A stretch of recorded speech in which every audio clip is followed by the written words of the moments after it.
வணக்கம் மக்களே. அதாவது திருக்குறளில் திருவள்ளுவர் மிக அழகாக 2 வரிகளில் நமக்கு வாழ்க்கை பாடத்தை கற்றுக் கொடுத்துருப்பார். சமீபத்தில் இப்போ ஒருத்தர் மாநாடு நடத்த போகிறேன்ட்டு ஒரு வீடியோ போட்டிருக்காரு. மாடு மேய்க்கும் மாநாடு. மாடு எப்படி மேய்க்கிறது, மாடை எப்படி பாதுகாக்கிறது, எல்லோரும் வந்துருங்க, அதற்கு ஒரு மாநாடு அப்படின்ட்டு பேசியிருக்காரு. அவர் பேசும் பொழுது ஒரு திருக்குறளை மேற்கோள் காட்டி பேசியிருக்கிறார். சிரிப்பு வருது அந்த பைத்தியக்காரனை நினச்சா.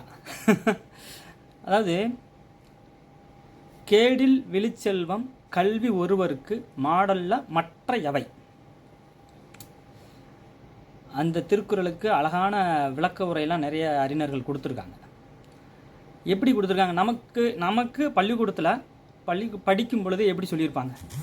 கேடில் விழிச்செல்வம் கல்வி ஒருவருக்கு மாடல்ல மற்ற எவை. உனக்கு கல்வி தான் மிக முக்கியமானது. கல்வி அழியாத ஒரு சொத்து. உங்ககிட்ட இருக்கிற மற்றவை மாடல்ல மற்றவை. மாடல்னா மற்ற பொருட்கள், நிலையற்ற பொருட்கள், அதாவது இந்த பொன், பொருள், செல்வம் இதெல்லாம் அழிந்து ஒளிந்து விடும். ஆனால் இந்த கல்வி நீ கற்றினா உன்னுடைய கல்வி உனக்கு நல்ல வழிகாட்டியாக இருக்கும் அப்படின்னு நமக்கு சொல்லி கொடுத்துருக்காங்க இந்த திருக்குறளுக்கு விளக்க உரை. ஆனால் இந்த மாங்காய் மடையன் ஒரு கட்சியின் தலைமையில் இருக்கிறவன் நமக்கு என்ன மாதிரி ஒரு திருக்குறளை எப்படி மாற்றி சொல்கிறான் பாருங்க. கேடில் விழிச்செல்வம் கல்வி ஒருவருக்கு, கல்வியும் வேணும். திருக்குறள் அப்படிதான், திருவள்ளுவர் அப்படி தான் சொல்லியிருக்காராம். கல்வி உங்களுக்கு முக்கியமானது. அதுபோல் மாடல்ல, அந்த மாடல்லன்னு வருதுல, அவர் மாடுன்னு நினச்சிக்கிட்டாரு. அட மடப்பையில மாடு கிடையாது. மாடல்ல அப்படின்னா மற்ற பொருட்கள், அதாவது கல்வியை தாண்டி பொன், பொருள், செல்வம் இது இருக்கு. அதை குறிக்கும் அந்த வார்த்தைக்கு அர்த்தம். ஆனால் அந்த சீமான் என்ன சொல்லியிருக்காரு? மாடல்ல அப்படின்னு சொன்னோடனே வள்ளுவரே சொல்லியிருக்காரு, நம்ம மாடை மேய்க்கணும். இப்படிப்பட்ட அறிவாளியை வச்சுக்கிட்டு நம்ம என்ன பண்ண முடியும்?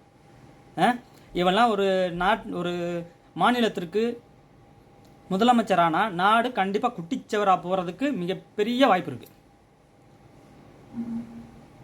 ஒரு தலைமையே அப்படி இருக்குது. சரி, அந்தாள் இப்படி அந்த தலைமையில் கீழே இருக்கிற ஒருத்தர் ஹிமாயுன் ஒருத்தர் இருக்கார்.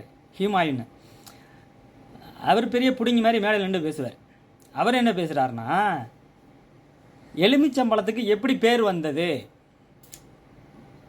எலுமிச்சம்பழத்துக்கு எப்படி பேர் வந்ததுன்னு சொல்கிறார். ஒரு விளக்க உரை சொல்கிறார்.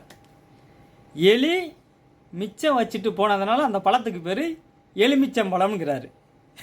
இந்த அறிவாளிகளெல்லாம் வச்சுக்கிட்டு அந்த ஆள் கட்சி நடத்துகிறார். அவர் தலைமையாக அப்படி இருக்கும்போது கூட இருக்க தொண்டர்கள் அப்படி தானே இருப்பாங்க. திரும்ப யாராவது கேள்வி கேளுங்கய்யா, நாம் தமிழர் கட்சியில் இருக்கிற தொண்டர்கள் யாராவது திரும்ப கேள்வி கேளுங்க. ஏன்னா அந்த திருக்குறளுக்கு அதுதான் அர்த்தமாக உண்மைக்கே. இல்லாட்டி நீங்கள் உள்ளே போய் நிறைய விளக்க உரை கொடுத்துருக்காங்க, போய் பாருங்கள் தம்பிகளை, நாம் தமிழர் கட்சியை சேர்ந்த தோழர்களை போய் பாருங்கள்.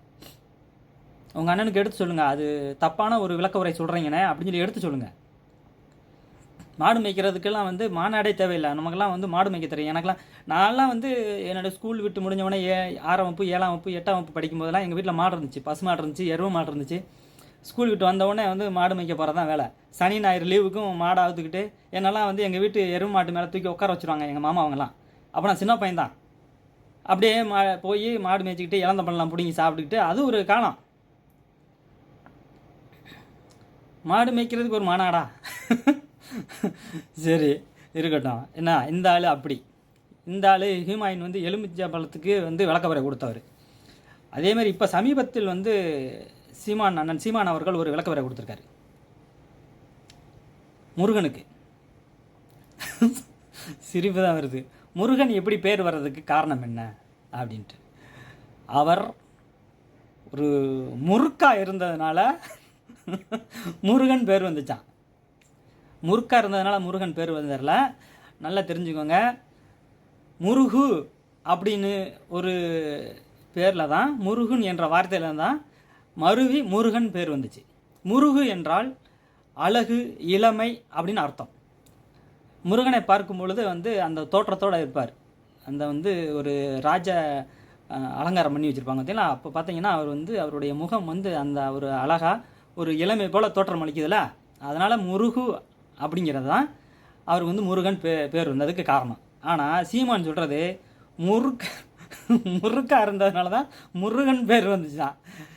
இவங்ககிட்ட தான் நம்ம வந்து முடியாது. நம்மளுடைய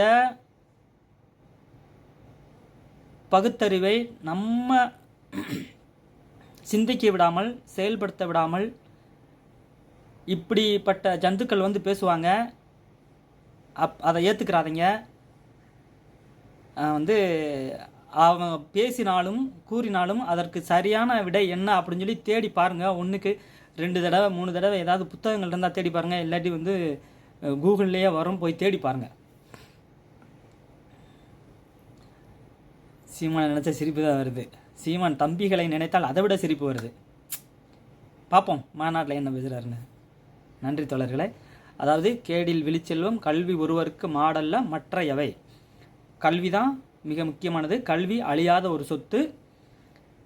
மாடல்ல மற்ற எவை அப்படிங்கிறதுக்கு அர்த்தம் மற்ற பொருட்கள், பொன், பொருள், செல்வம் எல்லாம் அழிந்துவிடும், அது தேவையில்லை, நமக்கு கல்வி மட்டும்தான் முக்கியம் அப்படிங்கிறதுக்கு அதுதான் திருக்குறளுக்கு, அந்த திருக்குறளுக்கு அதுதான் விளக்கம். நல்லா தெரிஞ்சுக்கோங்க. நாம் தமிழர் கட்சி உறவுகளும் இது நல்லா தெரிஞ்சுக்கோங்க. சீமான் சொல்வது முழுக்க முழுக்க தவறான விளக்க உரை.